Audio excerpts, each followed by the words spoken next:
Non si avevano più sue notizie da lunedì scorso. È stato trovato senza vita e con il corpo carbonizzato il 43enne canicattinese Calogero Ciulo. L'uomo, sposato e padre di 4 figli, diversi mesi fa gestiva una rosticceria che però aveva chiuso. Il corpo carbonizzato è stato trovato all'interno del portabagagli della sua auto nei pressi di un vecchio rudere agricolo lungo una strada secondaria che collega Campobello di Licata a Delia.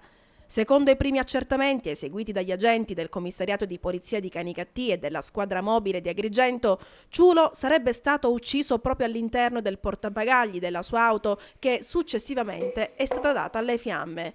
Dal 27 maggio, lunghi ed interminabili giorni, per la famiglia Ciulo non c'è stata pace. Avevano denunciato la sua scomparsa alle forze dell'ordine che immediatamente si erano messi alla ricerca. Pare che alcuni amici lo avrebbero visto girare per le strade di Canicattì a bordo della sua Fiat Bravo.